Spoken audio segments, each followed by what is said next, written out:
আলহামদুলিল্লাহি কাফা ওয়া সালামুন আলা ইবাদিহিল্লাযীনা ইসতাফা। আম্মা বাদ। সম্মানিত দেশবাসী, দেশে এবং বিদেশে, কাছে এবং দূরে যারা আমার লাইভ দেখতেছেন, আমি সবাইকে তাহরিকে ইনসাফের পক্ষ থেকে মোবারকবাদ জানাচ্ছি এবং অনুরোধ করতেছি আমার লাইভটা শুরু থেকে শেষ পর্যন্ত দেখবেন, আর দেখার পরে শেয়ার করিয়া সাবস্ক্রাইব করিয়া ছড়াইয়া দিবেন। আর যারা নতুন দর্শক তারা সাবস্ক্রাইব করবেন, আর যারা সাবস্ক্রাইব করিয়াছেন তাদেরকে অনেক ধন্যবাদ। আমি কয়েকটি পরামর্শ দেওয়ার জন্য আমি লাইভে আসছি 4 দিন পরে। সম্মানিত দেশবাসী, আমাদের দেশে যে বিনিয়োগ নিয়ে আসতেছেন বিভিন্ন দেশের লোক, আর যার মাধ্যমে আসতেছে উনি হইলেন আপনার একজন তরুণ যুবক আশিক চৌধুরী। আমি আশিক চৌধুরী এবং আপনার শফিকুল আলম প্রেস সচিবকে ধন্যবাদ জানাচ্ছি। দুজনকে আরজ করতেছি আমার লাইভটা যদি আপনারা দেখেন তাহলে আমার পরামর্শটা ডক্টর ইউনূস সাহেবের কাছে পৌঁছাইবেন এবং ওনার সাথে মিলিত হওয়ার জন্য, ওনার সাথে মিলার জন্য, ওনার সাথে সাক্ষাৎ করার জন্য যদি পারেন তাহলে একটা সুযোগ করিয়া দেওয়ার জন্য বিনীতভাবে সবিনয় আরজ করছি। আমি আমার বক্তব্য, আমার পরামর্শ আমি আরম্ভ করতেছি। আপনারা দেখছেন যে 7টা বিমানবন্দর পরিত্যক্ত অবস্থায় ছিল, এইগুলাও আপনার আবার নতুনভাবে চালু করতে যাচ্ছে এই সরকার। বর্তমানে বগুড়ায় যে বিমানবন্দরটি, এটা কাজ আরম্ভ হয়ে গেছে। আরও যেগুলো আছে এগুলো অতি সত্বর আপনার কাজ হবে। এবং আমি আরজ করতেছি ফারাক্কা বাঁধ এবং তিস্তা ব্যারেজ, এই 2টা বাঁধ নির্মাণ করার জন্য অতি সত্বর সবিনয়ভাবে আরজ করছি। কারণ এই তিস্তা প্রকল্পের, তিস্তা নদীর পারের মানুষ প্রায় 4 কোটি মানুষ বসবাস করেন, আর এই তিস্তা নদী দিয়া তাদের জীবন জীবিকা নির্বাহ করেন। এই তিস্তার পানি দিয়া ফসল উৎপাদন করেন। এই হঠাৎ বন্যা আসিলে ভারত পানি ছাড়িয়া দিয়া মানুষকে ঘর বাড়ি, পশু পাখি সব কিছু বাসাইয়া নিয়ে যায় এবং ফসল বিনষ্ট হয়ে যায়। এবং এই ফসলগুলো রক্ষা করার জন্য, মানুষের ঘর বাড়ি রক্ষা করার জন্য, পশু পাখি রক্ষা করার জন্য এই বাঁধটা অনিবার্য। এই জন্য অতি সত্বর দেশ লাভবান হবে, মানুষ লাভবান হবে, মানুষের কর্মসংস্থান হবে। আপনি মাননীয় প্রধান উপদেষ্টা, আপনি দ্রুত তিস্তা ব্যারেজ নির্মাণ করেন চায়নাকে দিয়া, আর দ্বিতীয় ফারাক্কা বাঁধ নির্মাণ করেন এবং উজান থেকে যেগুলা নদী আসছে এই নদীগুলার বাঁধ দেওয়ার চেষ্টা করেন। প্রথম আমার এই আরজ। দ্বিতীয় আরজ হলো যে আপনারা দেখতেছেন ফ্যাসিস্ট সরকারের লোক আবার মাঠে আপনার নামতেছে। এদেরকে আপনার রিট আবেদন করিয়া আদালতের মাধ্যমে যে এদের বিচারাধীন অবস্থায় আওয়ামী লীগের যারা খুন, রাহজানি, টাকা পাচার এবং গণহত্যা চালিয়েছে, এদের যেহেতু বিচারাধীন আছে, বিচার শেষ হওয়া না পর্যন্ত এরা মাঠে নামতে পারবে না। এই জন্য একটা আইন করেন, আইনের দ্বারস্থ হইয়া রিট করিয়া আইন নিয়ে তাদেরকে নিষিদ্ধ করার জন্য আপনার জরুরি পদক্ষেপ নেন। বিচার শেষ হওয়ার পরে তারা যেভাবে সমান সুযোগ সুবিধা তা আপনারা পাবেন। এই আপনার 2 নম্বর আরজ। 3 নম্বর আরজ, আমি আপনাকে বলতেছি, আপনি দেশকে স্বনির্ভর করতেছেন, মহামান্য উপদেষ্টা। আপনার এই বয়োবৃদ্ধ মানুষ, এত বয়োজ্যেষ্ঠ মানুষ, কিন্তু যে পরিশ্রম করতেছেন এই দেশকে আপনার উন্নতি করার জন্য, আপনাকে আমি একটা পরামর্শ দিতেছি।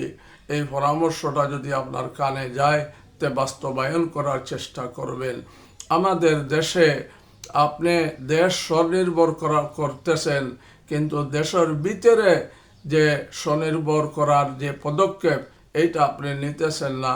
আমি আপনাকে পরামর্শ দিতেছি যে প্রত্যেকটি থানায় এবং প্রত্যেকটি জেলায় যে কৃষি মন্ত্রী আছে, তার দায়িত্বে প্রতিটি থানায় একজন করিয়া লোক নিয়োগ দেন, আর এরা আপনার কৃষি কাজের তদারকি করবেন। আমাদের দেশে আপনার শুধু বিশেষ করিয়া সিলেটে শুধু একটা ফসল হয় অগ্রহায়ণ মাসে, আর অগ্রহায়ণ মাসে ধান কাটার পরে আর এই জায়গাটা পরিত্যক্ত অবস্থায় থাকে প্রায় 6-7 মাস পর্যন্ত। এই ভিতরে তাড়াতাড়ি এইগুলারে আপনার চাষাবাদ করিয়া আলু, পেঁয়াজ, রসুন, ধনিয়া এবং সরিষা এইগুলা যদি উৎপাদন করতে পারেন, তাহলে বিদেশ থেকে এইগুলা আমদানি করতে হবে না।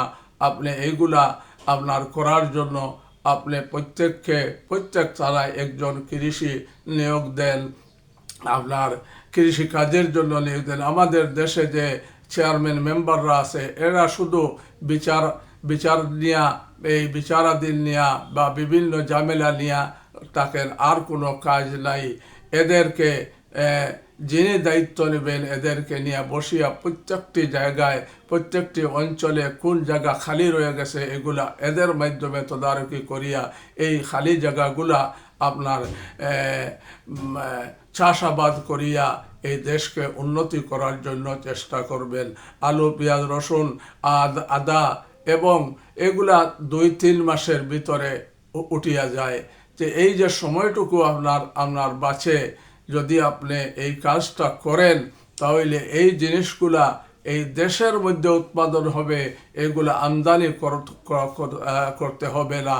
বরং এইগুলা যদি সব মানুষ আমদানি চাষাবাদ আরম্ভ করেন, তাহলে দেশ তাকিয়া রপ্তানি করার যোগ্য হবে। এই কাজটা আপনি করেন, কিন্তু এই কাজ করার জন্য বাধা হইল আমাদের দেশে এখন গরু নাই, মানে হাল চাষ করে না, এখন ট্রেক্টর দিয়া কাজ করে। আপনি চায়না থেকে ছোটো ছোটো আপনার এই যন্ত্রগুলা আনেন, যেগুলা একজনে চালাইয়া 4-5 বিঘা জমি চাষ করতে পারে। চায়না থেকে আপনি এই ছোটো ছোটো মেশিনগুলা আনিয়া প্রত্যেক মানুষকে, প্রত্যেক কৃষককে সুলভ মূল্যে দেন বা কিস্তিতে তাদেরকে দেন। এগুলা চাষাবাদ করার জন্য তারা কিস্তিতে টাকাটা পরিশোধ করবেন। এই কাজটা আপনি দ্রুত করেন। আমি সিলেটে বসবাস করি, যদি আমাকেই সিলেটের দায়িত্ব দেন, আমি প্রতিটি থানায় গিয়া আমি এই কাজ ইনশাআল্লাহ আপনার কাজ করতে পারবো, আর প্রত্যেক মানুষকে চাষাবাদ করার জন্য উৎসাহিত করব। আপনি এই কাজটা করেন, মানুষকে উৎসাহিত করেন। আর 2 নম্বর হইল, যদি আপনার চায়না থেকে মেশিনগুলো আনেন আর কৃষককে দান করেন, আর তাহলে 2 নম্বর যে কাজ হবে, এটা হইল সেচ প্রকল্প। আপনি সেচের জন্য পানির ব্যবস্থা করবেন, এইটা সরকারি কাজ। সরকারের 2টা দায়িত্ব, একটা চায়না থেকে মেশিন আনিয়া কৃষককে দান করা, আর 2 নম্বর হইল সেচ পানির ব্যবস্থা করা, এইটা সরকারি দায়িত্ব। যদি আপনি এই কাজটা করতে পারেন, তাহলে দেশের মধ্যে যে ফসলটা উৎপাদন হবে, এই ফসলটা দিয়া দেশও চলবে, রপ্তানিও করতে পারবে।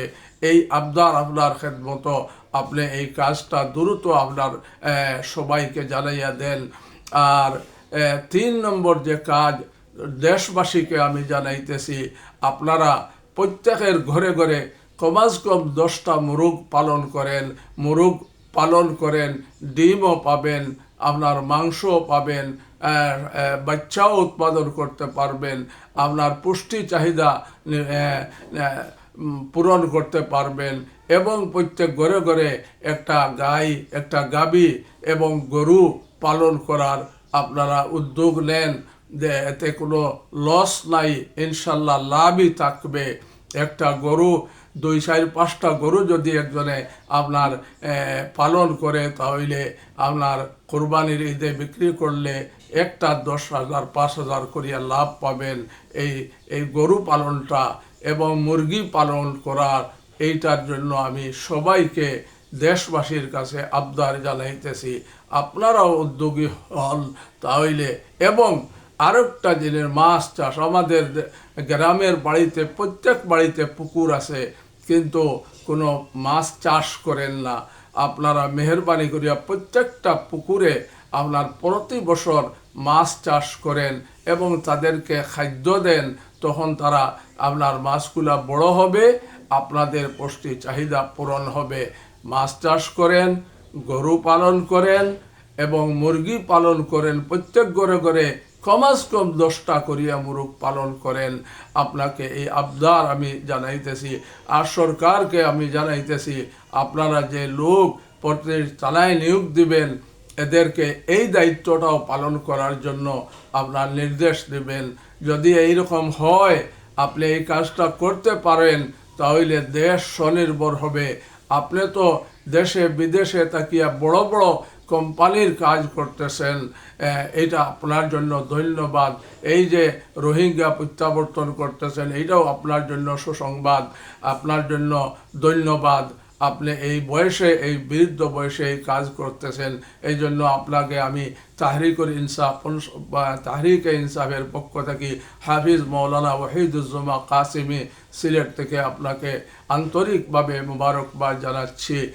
আর এই যে আওয়ামী লীগ যে মাঠে নামতেছে, ফেসিবাদ সরকার, আপনারা আইনের দ্বারস্থ হয়ে আইন হাতে নিয়ে যে এদের মামলা বিচারাধীন, এই জন্য এদের মামলা শেষ না হওয়া পর্যন্ত এরা মাঠে নামতে পারবেন না। একটা আইন করেন, আইন করিয়া তাদেরকে আপনার নিষিদ্ধ করতে পারবেন।